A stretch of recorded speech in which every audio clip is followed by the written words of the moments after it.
তুমি তো প্রার্থীর জন্য কাজ করছো না, তুমি তো তোমার ধানের শীষের জন্য কাজ করছো, তুমি তো তোমার দলের জন্য করছো। তো এখানে প্রার্থী মুখ্য নয়, এখানে মুখ্য হচ্ছে তোমার দল। তারেক রহমান উনি একটি বক্তব্য দিয়েছেন, এই বক্তব্যটা সিরিয়াসলি প্রবলেমেটিক একটা বক্তব্য। জনগণের সাথে রাষ্ট্রের যে ব্রিজ, এই ব্রিজ কিন্তু কোনো প্রতীক করে না, সেটা করে প্রার্থী। তার মানে আমি যদি ভোট দিতে চাই, আমার মূল যেই লক্ষ্যটা হওয়া উচিত সেটা হচ্ছে প্রার্থীটা কেমন। আমার আছে টরেভিনো, আপনার আছে তো?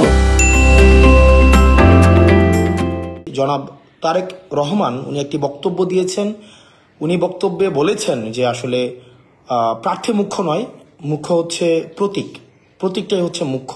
এই বক্তব্যটা সিরিয়াসলি প্রবলেমেটিক একটা বক্তব্য। ওনার মতো একজন রাষ্ট্র প্রণেতা যিনি হতে যাচ্ছেন বা হবেন মনে করছেন, ওনার জায়গা থেকে এই বক্তব্যটা হাইলি প্রবলেমেটিক একটা বক্তব্য। কারণ বলছি, এক নম্বর কারণ হচ্ছে যে একজন এমপি নাগরিক এবং রাষ্ট্রের মাঝে সেতু বন্ধনের কাজ করে। প্রতীক কিন্তু নাগরিক এবং রাষ্ট্রের মধ্যে কোনো সেতু বন্ধনের কাজ করে না।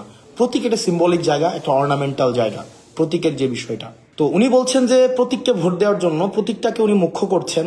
এখন একটা প্রতীকের মধ্যেও যদি একটা অযোগ্য প্রার্থী থাকে, যে ব্যক্তি অযোগ্য, যে ব্যক্তির অপ্রকৃতস্থ, দুর্নীতিগ্রস্ত, আমরা অতীতের সংসদগুলোতে যেটা দেখেছি, শুধুমাত্র দলীয় আনকন্ডিশনাল অনুগত্যের জন্যই, যাদের হয়তো এলাকায় কোনো ধরনের সম্পৃক্ততা নেই, তারাও অনেকে প্রার্থী হয়েছেন দলীয় প্রতীকে। তো এখন আমি যদি এমন একজন প্রার্থীকে নির্বাচিত করি যার জনগণের সাথে সম্পৃক্ততা নেই, কিন্তু ওই প্রতীকটাকেই শুধুমাত্র হোল্ড করে আমি তাকে সংসদে পাঠালাম, কিন্তু সে যদি যোগ্য না হয়, জেনুইনলি রিপ্রেজেন্ট না করতে পারে, আমি তো আসলে আমার রিপ্রেজেন্টেটিভ নির্বাচন করছি, তাই না? সে যদি প্রক্সি হয়ে যায় দলের কাছে, তাইলে সেটা হচ্ছে জনগণের প্রকৃত রিপ্রেজেন্টেশন সংসদে আসলে কখনোই সম্ভব না, নাম্বার ওয়ান। তাইলে আমার জনগণের সাথে রাষ্ট্রের যে ব্রিজ, এই ব্রিজ কিন্তু কোনো প্রতীক করে না, সেটা করে প্রার্থী। একটা প্রতীকের আন্ডারে যদি একজন অযোগ্য প্রার্থী হয়, যেই প্রার্থী জনগণকে প্রতিনিধিত্ব করেন না, দুর্নীতিগ্রস্ত, মার্কা যতই ভালো হোক না কেন, উনি জনগণকে কখনোই রিপ্রেজেন্ট করবেন না। সেই জায়গা থেকে জনাব তারেক রহমান যে বক্তব্যটা দিয়েছেন, প্রাইমারিলি সেটা প্রবলেমেটিক।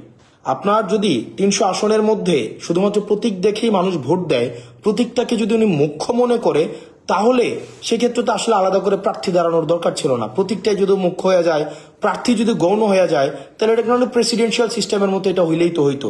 তাহলে আলাদা করে আসলে আমি কোনো রিপ্রেজেন্টেটিভ নির্বাচন করছি না, আমি আসলে কিছু প্রক্সি, আমার কিছু দলীয় স্পোক্স পার্সন নির্বাচন করছি, যারা আমার পার্টির প্রতি আনকন্ডিশনাল এলিজিয়েন্স দেখাবে। আমরা কিন্তু চেয়েছিলাম একটা দলের হাইকমান্ডকেও যেন হচ্ছে কি প্রশ্নের আওতায় নিয়ে আসা যায়, কিন্তু আমরা দেখলাম এখানে যেটা হচ্ছে যে হাইকমান্ড এখানে হচ্ছে প্রশ্নের মধ্যে আসছে না।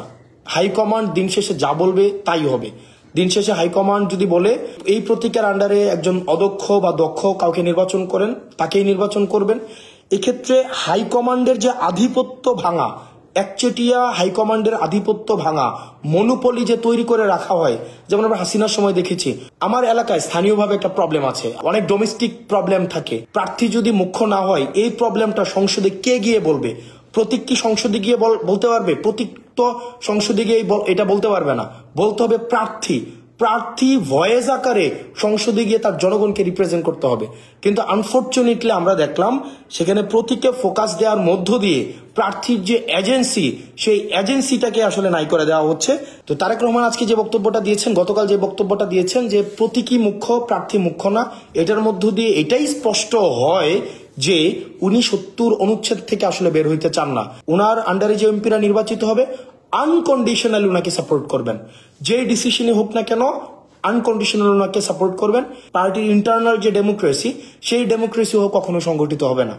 আপনার একটা দলে যদি ডেমোক্রেসি না থাকে, সেই ডেমোক্রেসি কখনোই রাষ্ট্র আকারে কখনো রিফ্লেক্টেড হবে না। ওনার যে বক্তব্য যে প্রার্থী মুখ্য না, মুখ্য হচ্ছে প্রতীক, এটা হাইলি সিরিয়াসলি প্রবলেমেটিক এবং ভবিষ্যতের জন্য এটা একটা আশঙ্কাজনক যে আমরা কি আসলে আবার একটা এককেন্দ্রিক শাসন ব্যবস্থার দিকে যাচ্ছি, যেখানে হাইকমান্ডই হচ্ছে সর্বসর্বা হয়ে উঠবে। হাইকমান্ডকে কখনো কোনো প্রশ্ন করা যাবে না। হাইকমান্ড দিন শেষে যে সিদ্ধান্ত দিবে সেই সিদ্ধান্তটাকে মেনে নিতে হবে। হাইকমান্ড দল নিয়ে যে সিদ্ধান্ত নিবে সেই সিদ্ধান্তটাকে আসলে আমাদের মানতে হবে।